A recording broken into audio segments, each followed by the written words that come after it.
Now, eventually, what I'm looking for is some questions from the floor, but I've done a couple here. I mean, first question I was going to put to everybody is probably things that people have been thinking of over the time. When you look through Richard Calver's All the Models books, and you've got the Interceptor and the Jensen Healey being produced at the same time, to be followed on by the F-type and the G-type.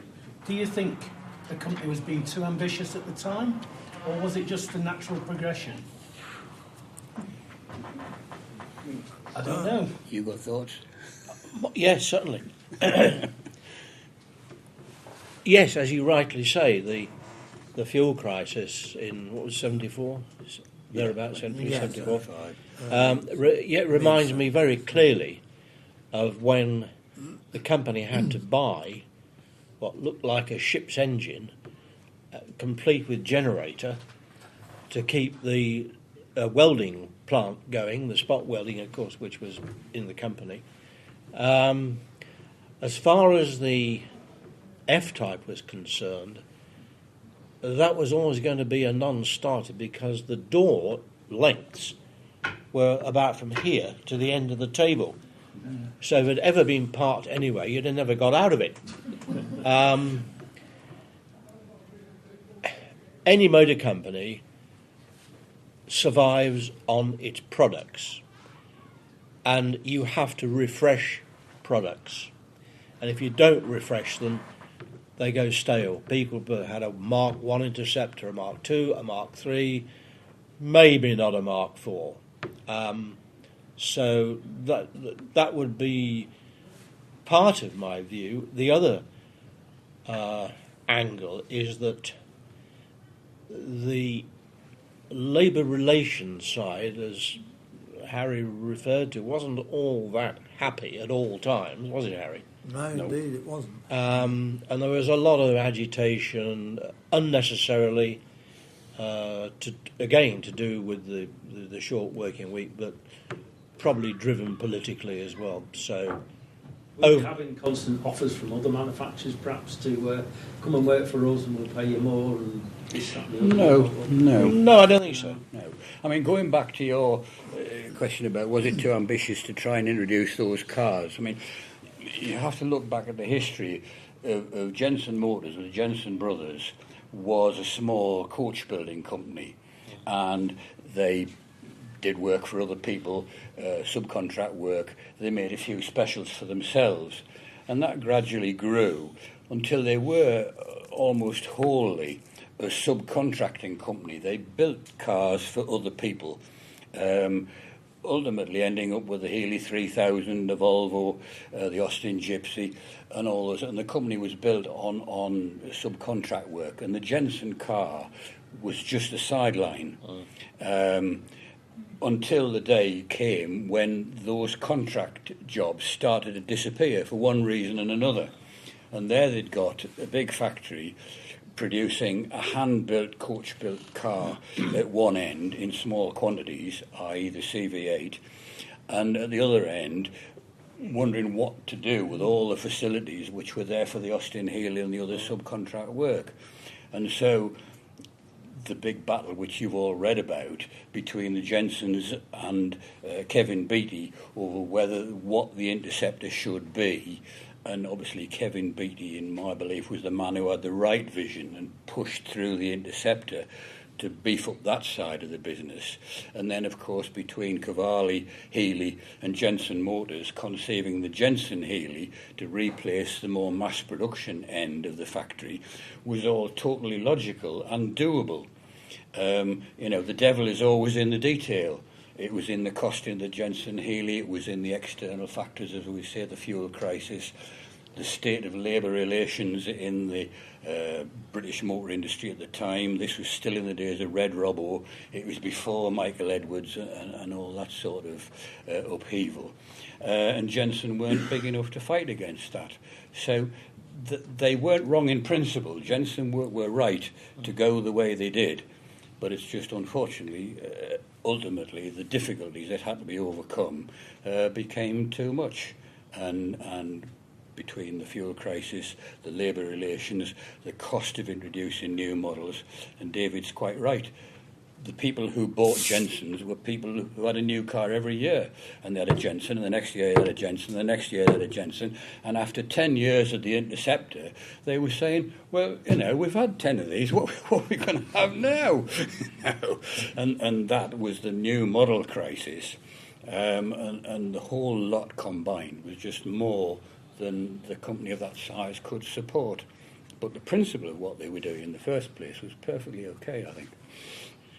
Chris, this is probably a question more directed to Harry, is it? Harry. Another small coach building company from the Midlands, Armstrong Siddeley, stopped making cars in 1960.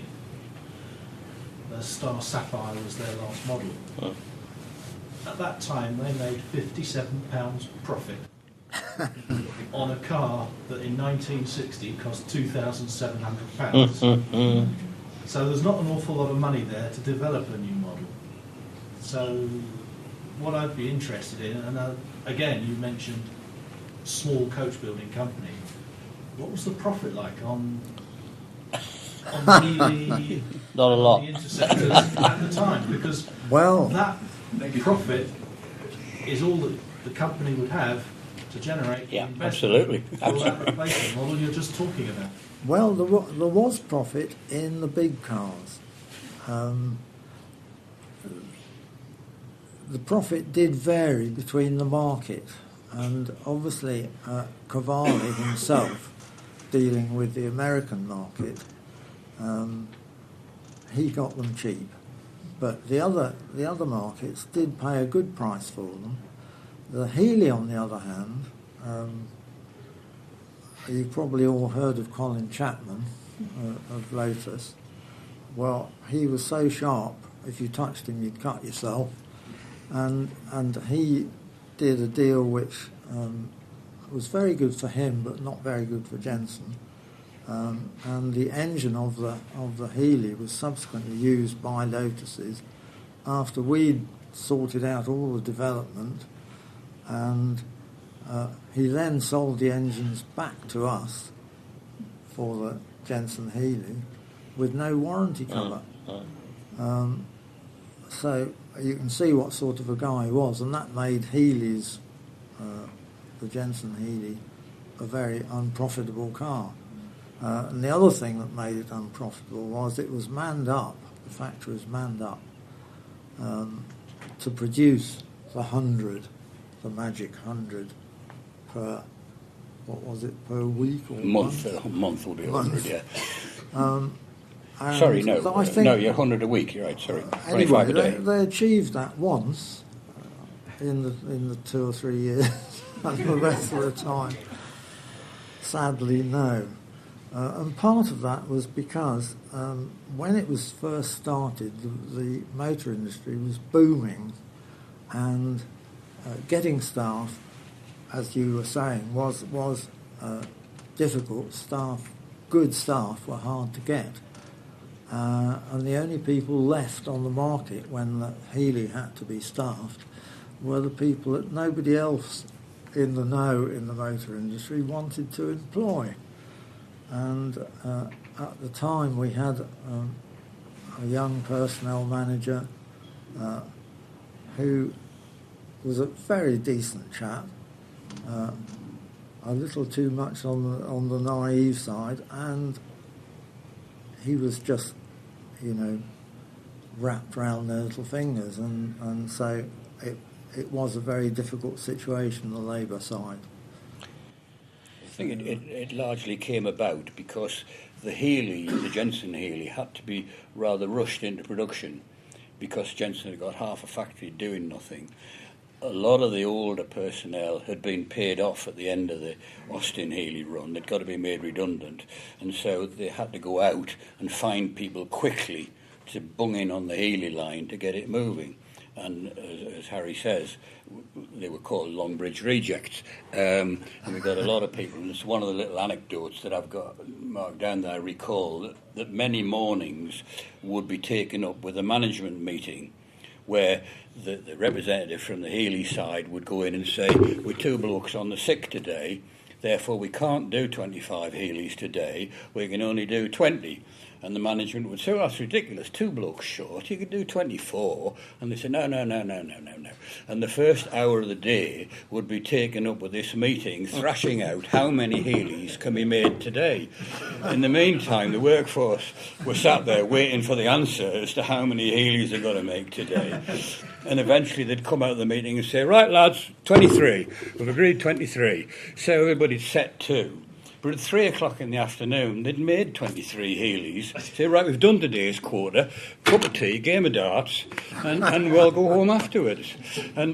But this this is custom and practice. This is how the motor industry works. This is how they do it at Longbridge. This is how they do it at Wrighton. You can't victimise us because we're doing the same as them. And these are the things that we were up against in those days. It was pre-Margaret Thatcher. If I could add a little bit on top of what you were saying, the subject you made particularly comes to mind. When I went back to Rover Group, I spent a lot of time down at Cowley in the service and parts side of the business. And the warehouse there, where all the parts were picked, was a very nice lawn that ran all around it.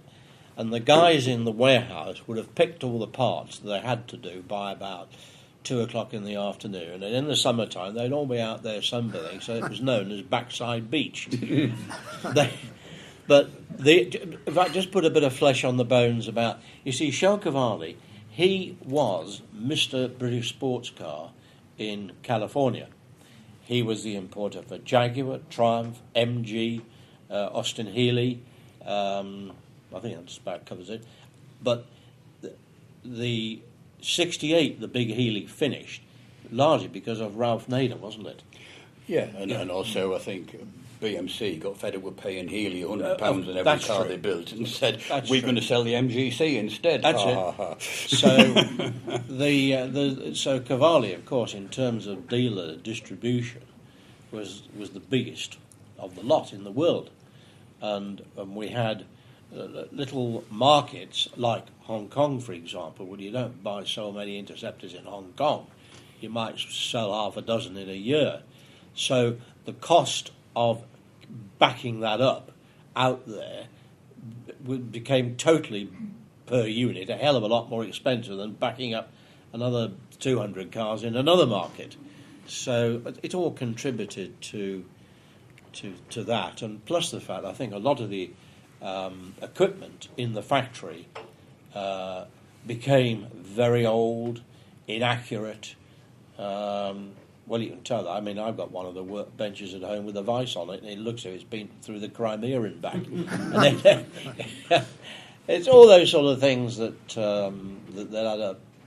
But one thing that is sometimes forgotten, and to his credit, we had a sergeant of arms in the gatehouse, a member of the Society of Regiment of Commissionaires, and he was immaculate with his uniform and his crossed white belt and his little purse on the belt and his hat and so on. And yes, saluted you as you went in. Lovely man.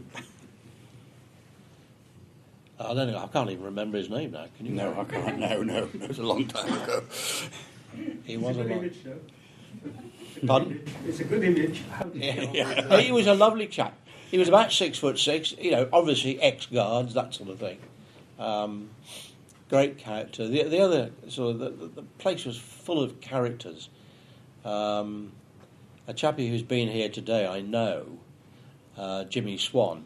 He was a mechanic in the service department, which came under me because, the factory had a full-blown service department where you could bring a car back, have it serviced, rebuilt, have a new body on it, the lot. And Jimmy Swan, he was a lovely lad.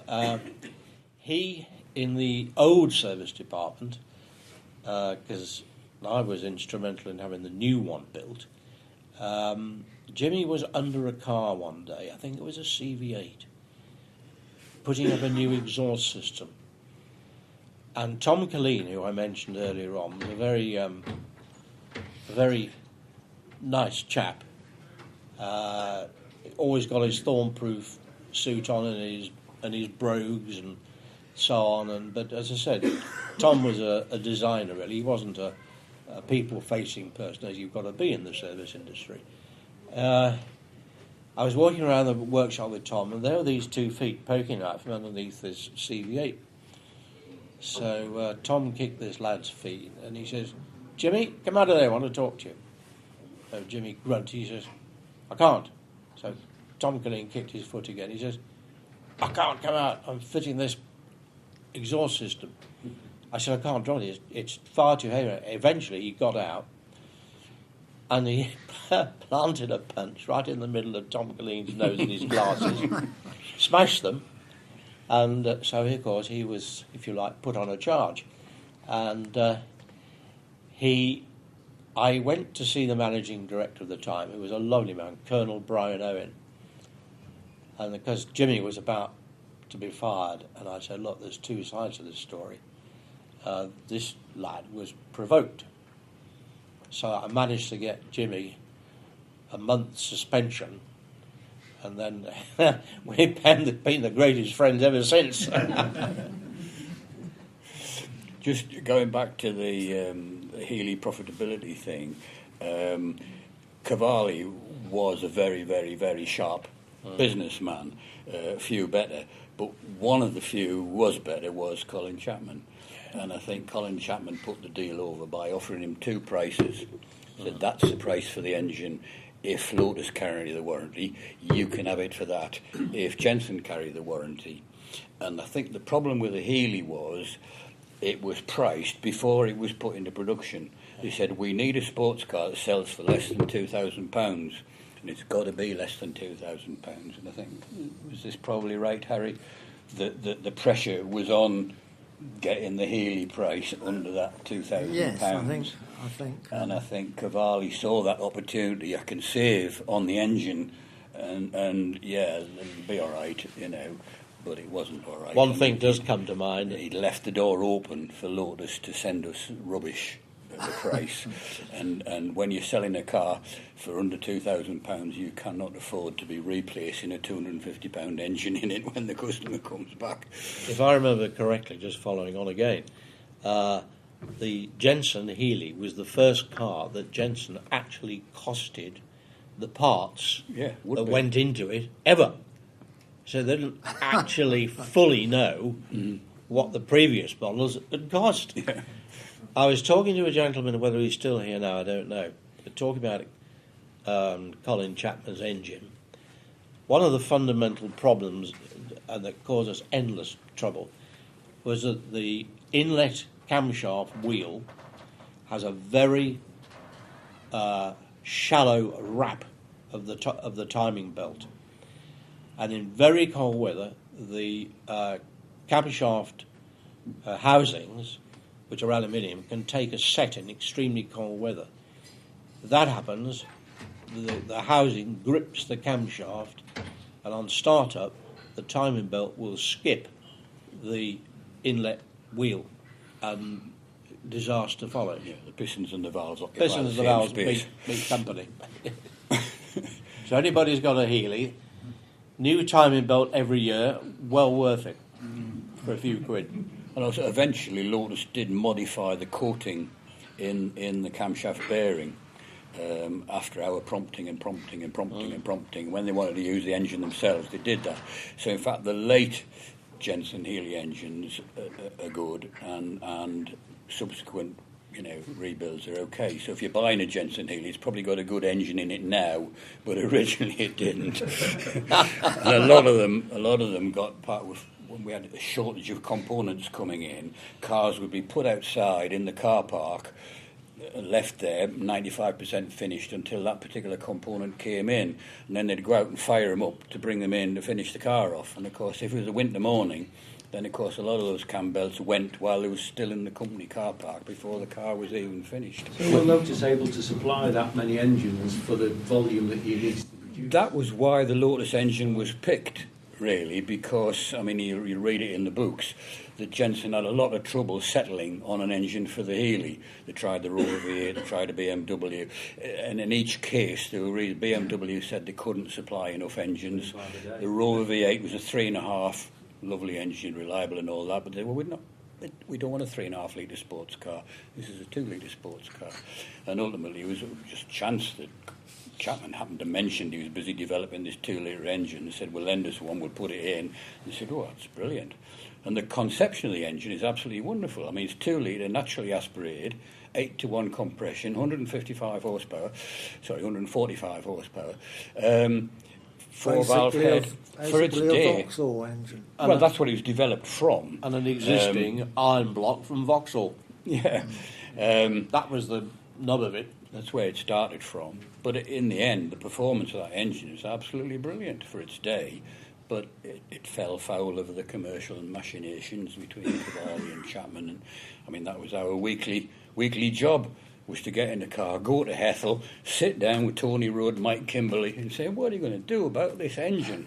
You know, the oil pisses out the breather, the camshaft sees up, one thing and another, you know. For God's sake, this is what wants doing. And they'd say, yeah, you're right, okay, do that. But they they'd didn't do probably it. already made a batch of 1,000 engines. Yeah, they were They're just not churning them gonna take all out. back Don't matter. into Don't matter. Jensen carried the warranty. Just send them. Yeah, With Send my them. service hat on, we always used to Yeah. say the customers did the research.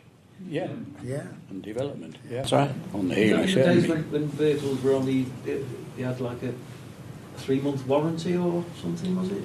No. 12 months. Was it always 12 months? It's when you change the oil, that was. How true was it about the early Healey's, the fuel emptying out of the tank if you parked on it? Very true. Yeah. Yeah. Absolute fact. Because the tank was higher than the shut-off valve in the carburetor in the float chambers, yeah.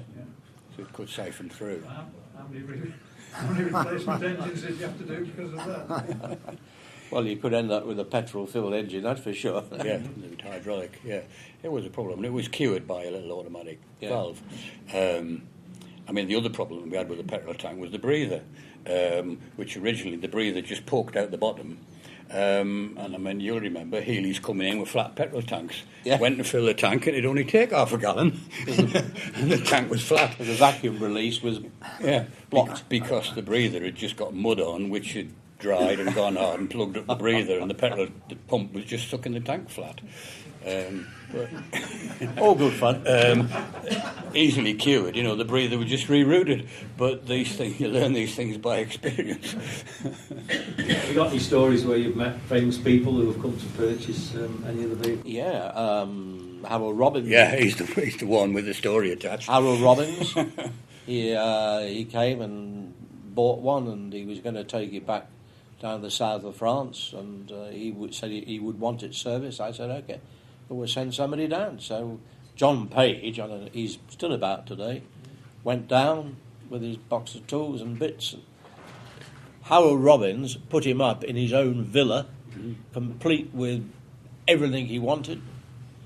Might have found him a girlfriend or two, I don't know. Oh, lots. Sorry. That car now resides in Darwin, in the northwest. Say again. Harold Robbins' car. Mm-hmm. It is in Darwin. Oh, it's in Darwin. Yep. Is it really? There was a bit of publicity about it recently, wasn't there? Yeah. But I know we were horrified. Harold Robbins turned up and he'd had a suit made in the same colour as the car, the oatmeal suit, to be photographed with the oatmeal car.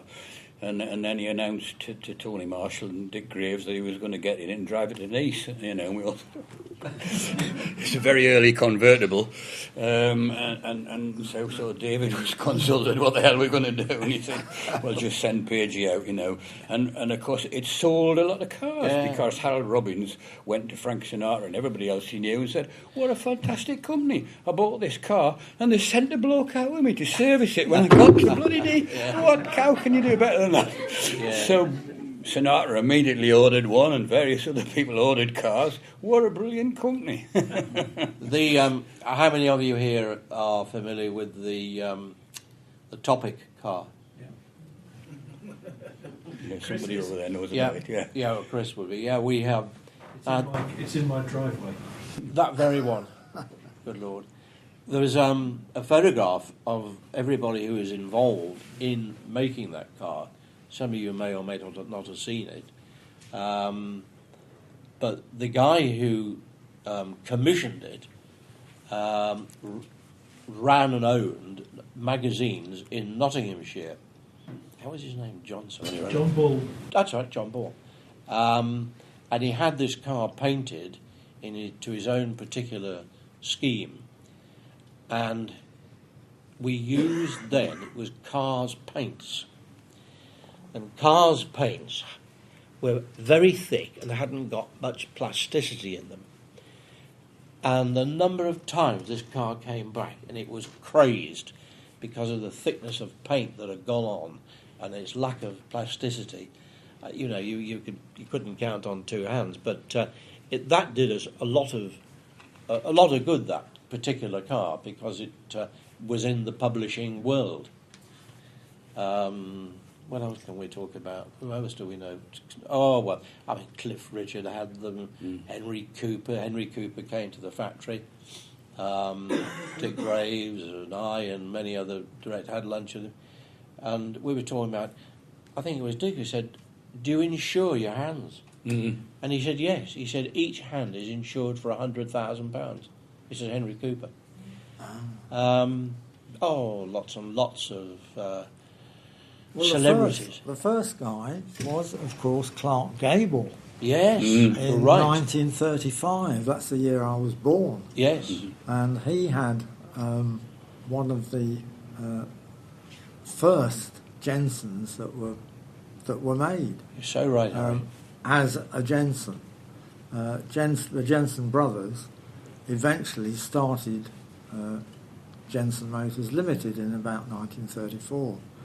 And this was a lovely looking 30s sports car with probably a Ford V8 engine. And Clark Gable, you may remember, was in Gone with the Wind. And his famous saying at the end was, I don't give a damn, or something to those effects. And pity a lot of our owners didn't say that. Really. Another very interesting thing you may or may not know. We, Jensen, sponsored the mentally handicapped children's annual ball in London. And it was Brian Ricks and Rita Tushingham who were the main movers in getting it all together. And tickets were sold £10 a piece to go into a raffle. And I'm talking about, 1972, something like that. And so, of course, £10 was quite a lot of money then for a raffle ticket. Anyway, there was a certain gentleman called Mr. Harry Hyams who built Centrepoint in London, and he and his very gracious wife attended the ball, which was held at the Grosvenor in Park Lane, and we all went. And when it came to draw the right winning ticket, guess who won the car? Mrs. Hyams. She, however, did the decent thing, because she'd already got one. So she put the used car then up for raffle again. Which is rather nice, wasn't it? Can I ask you, all of you, what is your favourite model and why? Me, Mark II Interceptor. Because that was the last of the, before they detoxed the engines. It had the updated Adwest steering, Jaguar front suspension, and it had the nice fascia and so on. And it was the quickest of the lot too, apart from an SP. I would be divided between the SP, because I've got one, and the reason why I've got one is because of the most powerful and fastest car that Jensen ever made. And the 541, because that was the one that caught my imagination when I was a lad and brought Jensens to my attention. I mean, it was like the E-Type in 1953 or whenever, when the 541 first came out. You said, good God, look, isn't that absolutely wonderful? And it was Eric Neal's masterpiece. I mean... First production car with disc brakes. Yeah, and many other things. First fiberglass bodied car. Just everything about it was revolutionary. The shape was absolutely brilliant. Fabulous thing. I'll second that. Yeah. He's got one. But then, of course, he's got one. The SP capped it all at the end of the day because, you know, the speed and everything of the SP is absolutely wonderful. Have you found it to run properly in town yet? Yep. You have. Yep, perfect. Sean's got the. I mean, Sean's not answering this, but because the other person's not here. But Sean's got a little tale about an SP and the rooftop track Lingotto Yes. building in Italy on the Turin trip when Sean. I'll tell it, but Sean was a passenger in Bill Smith's car, and we had a trek up to the rooftop test track of the Fiat factory in Turin, and apparently you can get all three carburettors open up there on the roof. Yeah. Live. Yeah, you probably can, yeah. It's not very long. I mean, it is thoroughly over-carburetted. I mean, the middle one is 350 CFM, the two outers are 500 each. That's a total of 1,350. And, I mean, the theoretical horsepower that 1,350 CFM is capable of generating, I don't know, my GT40 comes up with 450 horsepower at 630 CFM. You're talking about nearly 1,000 horsepower would be capable of coming through those carburetors. But nevertheless, it's wonderful when the outer ones are open. When we couldn't get them to right, some owners used to agree, and we used to put a 4-barrel carter on instead, and that gave absolute reliability, but without the poke that you're talking about. Yeah. It was one of the things that mystified me at my time at Jensen, why so many SPs came back with carburetor problems. I know we used to put it down to heat distortion, didn't we, on the carbs? We did. But I never fully understood that because it's actually 3 separate carburetors, and the base of the carburetors is actually smaller than on the 4-barrel. But certainly there were problems getting them right. Because the under-bonnet heat was phenomenal. Oh, yeah. But when I first bought my SP, it had the typical SP thing, is you'd press the throttle a bit, and you'd press the throttle a bit, and all of a sudden you go, and you'd be off. And that's a well-known sort of characteristic of the 6-pack carbs. But eventually it cracked the pistons, and I rebuilt the engine with new pistons. And I took the engine to Tim Adams, who builds racing V8s, and I said, put it on the dyno, let's measure what's coming out of it, and set the carbs up properly on the dyno. And the carbs that were on it had supposedly been reconditioned in the States by the experts and whatnot before I had the car. And Tim had to modify all the jets. He was soldering them up, re-drilling them different sizes, fiddling, and we started off on the dyno at about 265 horsepower. I said, 265, right, I can see the graph. That one wants a bit more, that one wants a bit less. Next one, 285, and we ended up with the 375 horsepower at the end of the day, and it does not do that surge at all. It's totally progressive from start to finish. It doesn't need a choke to start it up. It fires up without a choke and runs nicely. And it doesn't have that step. It's just totally progressive, start to finish. It doesn't pink. They can be got right, but it takes a bit of fiddling. Right, well, for looks, I agree with you on the 541. It's a beautiful looking car, really. That one certainly took my eye well before I joined Jensen. But to drive, the successor, the CV8, that was a really nice car to drive. I remember, I think you lent me one, David. Right. And I was going down to a wedding at Buckfast Abbey. I remember, yes. And a slightly damp day, and you could drive it on opposite lock round any worthwhile bend, and it was controllable and really a lovely fast car that you could trust. You could trust the handling of it. Very quick. It was quick. Yeah. Yeah. I was just It was speaking to quick. David. Although it had a smaller engine, there was no anti-smogging, and fiberglass body, of course. And yeah, really nice. Thank you, David. Yeah, I agree with you. Glad to oblige. I was just reminiscing with David earlier about the two CV8s that they had in the service department, which they used as hack cars. And sometimes if we had to go and visit a supplier, we'd borrow one of the CV8s. And they were absolutely wonderful fun because so powerful. CA381C. Yeah, and people on the road didn't really recognise them.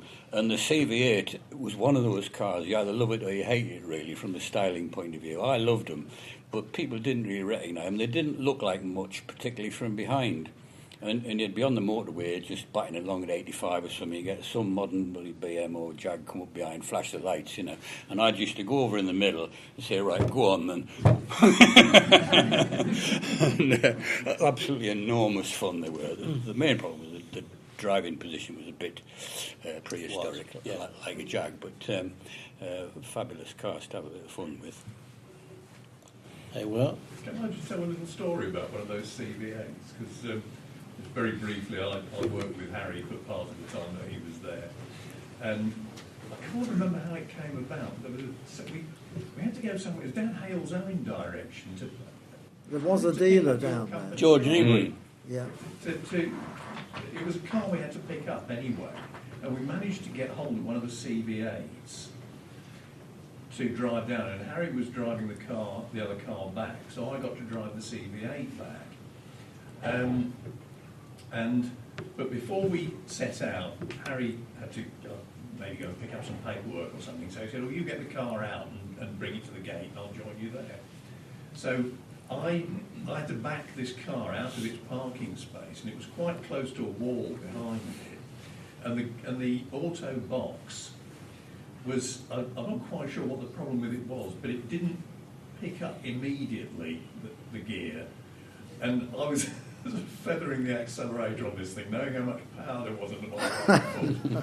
I'm thinking, if this reverse gear suddenly engages, I'm going to make a bit of a mess of the back of the CVA, probably the wall behind me as well. Oh dear. But it was a moment of uncertainty, should we say? But it behaved itself and it didn't do anything abrupt. But I do recall, even now, almost a long time ago, the huge pleasure of driving that car back. It was a lovely car. thing. The FF, I did drive an FF. I didn't like it as much. No. Although it was four-wheel drive, it tended to be a bit of an understeerer, and also the four-wheel drive unit meant there was less footroom in the passenger side particularly, and also it got very hot in there. But we borrowed one in the summer and drove it down to Borth. And that year, my two children and their cousin were in the Borth Carnival. And they were St George and the Dragon. Mark there in the blue, put your hand up, Mark. You were St George, and Ian next to him. Yeah, I was a dragon. And also, Julia, their cousin, made the other two legs of the dragon. But the dragon itself spent the journey in that huge back window was this dragon's head, and everyone we overtook, the dragon just sort of like nodding there. You're talking about FFs. One of the things I used to do, firstly, if I was driving, I'd disconnect the solenoid to the FF, to the braking system, because you could, on rough roads, or if you went over a humpback bridge a bit fast, the application of the brakes was governed by how fast the piston would go up and down the servo chamber. And if you landed, you could suddenly find that you had, because of the signal being put back into the little flywheel switch on the gearbox, hadn't caught up with itself, and you could end up with no brakes momentarily. So the best thing was to disconnect the solenoid, then you got normal braking. And so you weren't relying on this, on the ABS to move the servo up and down. Just a tip. We're just talking of driving distances. I remember an occasion when a car came back, and it came back from the BSM motoring school at Brands Hatch. They ran a course to teach high-speed driving on Brands Hatch, and the car got damaged. It went off the track when the instructor was driving it, and he sent it back to the works saying the throttle stuck open. So everybody looked at it and said, can't see anything wrong with it. And I was given the car and said, take it away for the day and go and see if you can make the throttle stick open. So I travelled all day up and down between West Bromwich and Bristol and thereabouts, trying to make the throttle stick open on this Interceptor. Absolutely failed, but a lovely day. Good day. Excellent. I tell you, there's one person we haven't talked about at all, and that's Carl Dewar, isn't it? Yeah, Yes, well, he's before my time, so up to you. He was there. He was a lad. He was a lad and a half. He used to have an hour's sleep laid out on the boardroom table after lunch every day. A very infectious man. He was a sort of guy you'd have walked over a cliff edge for. He had that sort of personality. And he actually started to get the workforce behind him. He had a very direct approach. A colonel in the American forces. He was. He was. Yeah. And I think I'm right in saying, did he not run, after World War II, did he not run and set up the German post office after World War like II? that. Quite Something possibly, like that. yes. Yeah. A very, very nice man. In fact, it was Carl Dewar that initiated the men cap ball at the Grosvenor, which I've spoken about earlier on. Sadly, he died. He had a lot of health issues, but died. But lovely guy. He was also one of the genuine army guys who was in the film called The Longest Day. Yeah. He actually took part in that film. That I didn't know. Yeah, he was. But a good egg. He commuted from Munich, wasn't it, to West Brom? I think Stayed he in a did, hotel yes. in London, didn't he? The Inn on the Park or something a lot of the time. Yeah, Came up and down every day. Yes, he did. There were a lot of very nice. I mean, Marion Oldham's. She was secretary to the managing directors right from Colonel Brian Owen's day, right the way through to Cavalli, didn't? Yes. And in fact, it was my secretary, Maureen Hill, who typed the letter for Cavalli to be sent to Fuji Heavy Industries in Japan to see if Cavalli could become the Subaru importer for the UK. And that is how International Motors started off. So would you guys have had a company car in those days? Or Yeah, we would you did. would you have been able to take cars from the car park, or would you have had to run your Well, own car? it varied. I mean, we had cars available. We had Interceptor and FSEPs available, but we did have a company car as well. I mean, mine was a Morris Land Crab. Yes, So that it was wouldn't be mine, Jensen. yeah. No, Yeah. not an allocated one. No. But by fair means or foul, one was usually found to drive. Yeah, I mean, part of my job was to carry out a quality audit on cars, which was done by taking a car off the line every night and taking it home and back the following morning and making notes about the car, anything the road tested and missed, significantly, just general quality audit. Sometimes a Healey, sometimes an Interceptor. So my Jag stood in the car park at Jensen's month after month, never been used. When I first joined Jensen, I was living in Essex, and so I used to go down on a Friday night in a Jensen, come back on a Sunday night in a Jensen. And as I say, it was all worthwhile. Hopefully the same one. Yeah. Although I do remember one Friday night in an Interceptor going down the A120. I used to have a friend who kept a pub in Woburn Abbey, which was quite handy. It was halfway between West Bromwich and where I lived in Essex. So I used to stop off there, and then it would be quite dark when I was doing the last bit down into Essex. And I remember I was probably doing about 85 or something along the A120 in the Interceptor this particular evening. And I came over the brow of a hill, and there were two sets of headlights side by side coming towards me. And so, oh my God, absolutely stood on the brakes, and the second car just squeezed in between me and the one he was overtaking. I thought, oh my God, that was close. And I set off again, and the car went ba-dum, ba-dum, ba-dum, ba-dum, ba-dum. And when I got out and felt the front tyres, there was a big clump of gravel, tarmac, chippings stuck to one part of the wheel. So it needed 2 new tyres when I got back to West Brom. How often did you have to audit the cars then? Sorry? How often did you have to audit them? Did you? Well, every day.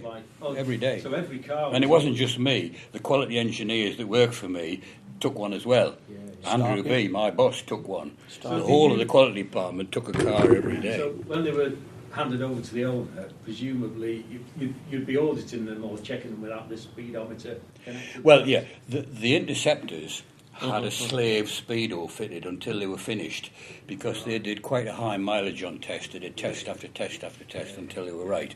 So they had a slave speedo, so the speedo in the car was never connected until it finished and went out. The Healeys did much lower mileage, and therefore it wasn't so important. You know, it counted as delivery mileage, if you like. Yeah. But no, we're all in the quality department. We're all involved in doing it. And did you have a designated route that you were told that's the route you go to? No. You were just looking at the car under different circumstances, and I mean, you were looking for wind noise, rattles, noises, things that didn't fit properly. All sorts of just general assessment of the car, same as the road testers would do. I mean, the road testers had their own particular routes that they would go with the car on test. But, we just went wherever necessary. And if we had to go and visit a supplier, we'd very often take a car off the line in the same sort of way. And again, take that opportunity of auditing that particular vehicle.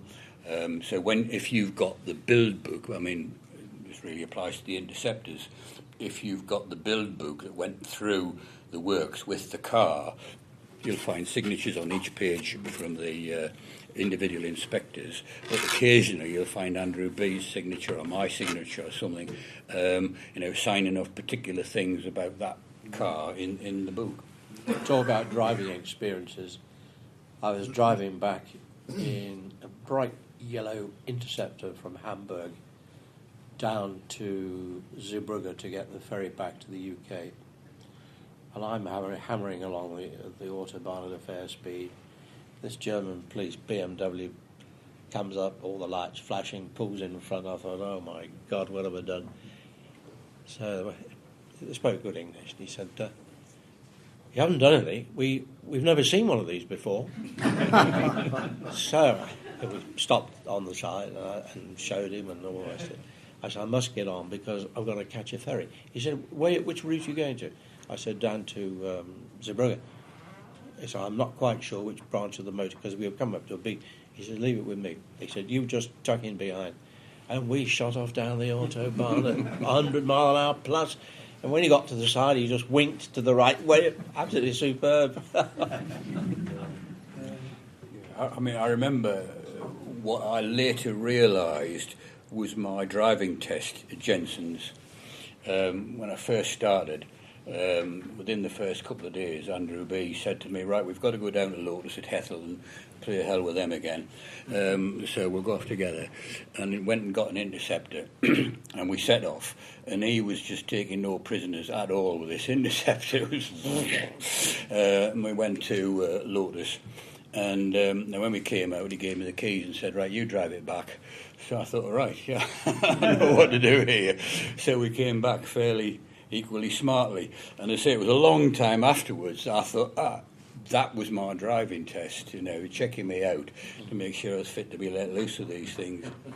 And of course, when we got back, he said, well, what do you think of the handling of that, And I said, well, I'll be very diplomatic, but it's very, very good, but it's not quite as good as my S-type Jaguar. And he said, well, no, it won't be. The Jaguar is properly engineered, independent rear suspension and all the rest. So, yeah, quite right, quite so.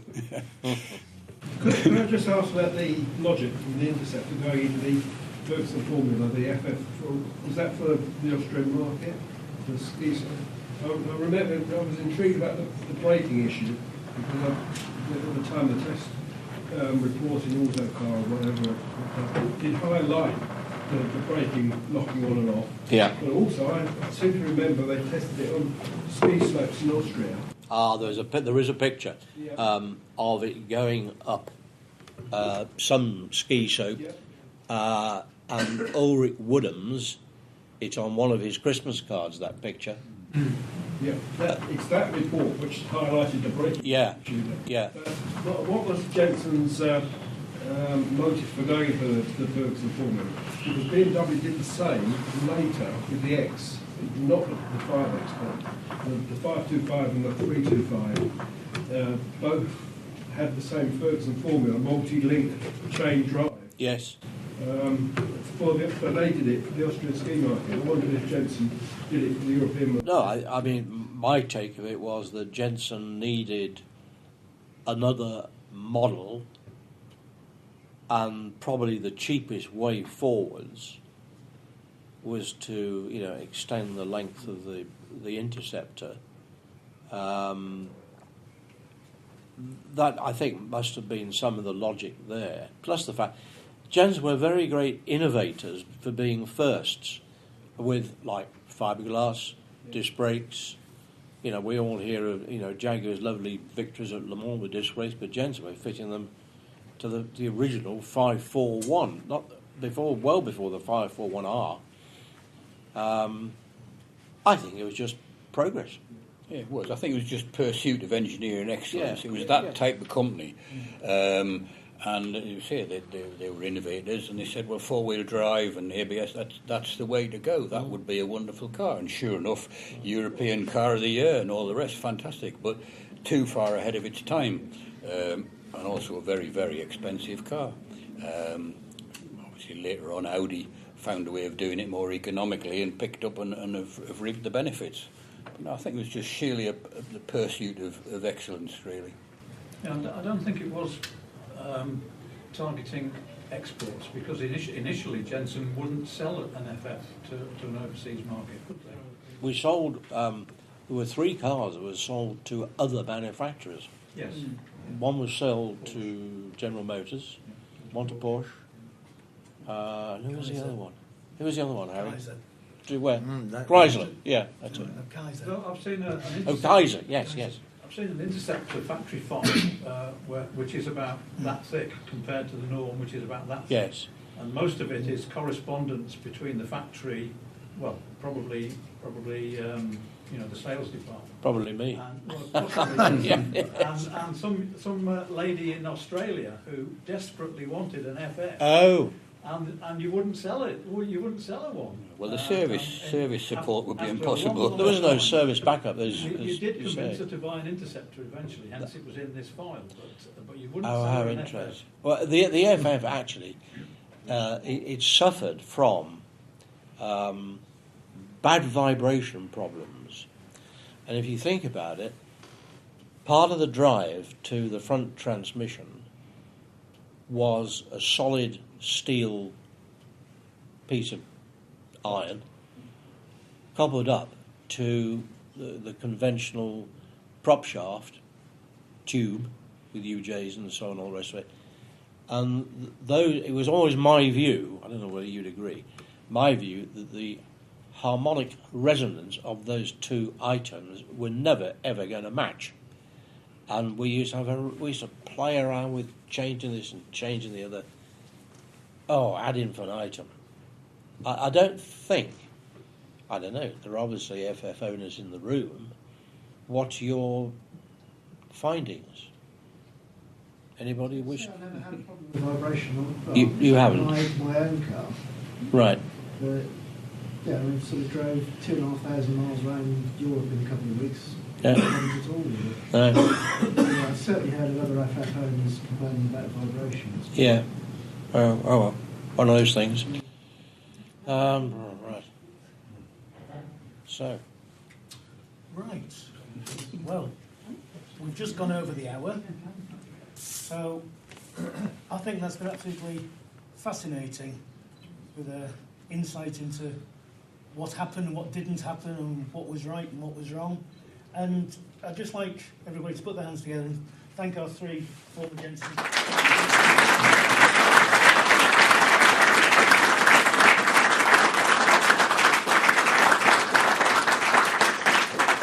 Great pleasure. Great pleasure. Thank you very much. There's just one more story I'd like to Go tell on, you, then. and that's about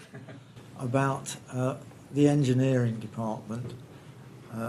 Very skillful load of guys, but they'd got huge imaginations as well, and they spent their lives forging letters purporting to come from Downing Street or Buckingham Palace, and they all went to the labourer, who was a chap called Horace. Oh, yes. And he would come around the factory and show everybody, proudly show all these commendations he'd had from these. And their star thing was a pack of moon rock. That's right. That they'd made up for Horace, and he poor old came and Horace. showed everybody He the moon did, rock. yeah. Right, He right. did. Lovely. So, yeah, engineers have got lovely. really good imagination. Just one other thing also that I'd like to mention was that, I mean, Jensen was a very old-fashioned firm, and we're going back a long time, and it's very hierarchical. And we had all separate canteens. For there was a works canteen, there was a director's boardroom canteen, and there was a management canteen. And one of the most satisfying things in any day was lunchtime, because there'd be Harry, myself, Andrew B, David, Tony Marshall. Those people, we all had lunch together Jim every Branson. day. Yeah, Jim Branson. Oh, Jim Branson. And you learned more general information about what was going on at lunchtime than any number of formal meetings. Nothing like employee relations at all. Really, those lunchtime sessions were really satisfying, rewarding, and I remember them well. The last motor show, just to finish off, was in 1975, and it was held under the banner of receivership. And I don't know if you've seen the photograph, but I have got photographs of the stand with myself and the receiver, John Griffiths, and Dick Graves, and who else? I forget. But the one constant factor of Jensen at motor shows, they had the same stand railings right from year one all the way through. Have you seen those photographs? Yes. You have. Okay. Good. Can I just, well, sorry to drag on, one other little tale that I had at the back of my mind to do with the motor show. It would be the 74 motor show when the convertible had just been introduced. And it's a pity Tony Marshall's not here, because he would know the story inside out. The Jensen stand, as David said, had railings. The hoi polloi didn't come on the Jensen stand. He asked if you could come in. And at the 74 motor show, the sales guys were there, and there was a chap with an old Mac, I'm not sure it had string around it or whatever, who intimated that he wanted to come on the stand. And the salespeople said, "Oh, you go and see what he wants." No, you go and see. Eventually somebody got up and went across and let him in. And he announced that he'd seen the convertible, he'd come to buy one, and he rather like this one that was on the stand, could he have that one? And he fished his bag out and he said, "I've brought the cash." and I forget what the price of the convertible was, about 20,000 quid in those days, and he'd got it in a bag. And it turned out he was a farmer from Swansea, and the council had just compulsorily purchased his farm for housing. So he was in receipt of several £1 million. And he said, I didn't want to buy a Rolls Royce because I thought my mates wouldn't have gone for that. He said, so I bought a second-hand Jensen. And I mean, if you know Swansea, it's like Rome. It's built on 7 hills. It goes straight up from the town centre. And he said, it's the most wonderful car. You don't have to change gear. No change in gauge.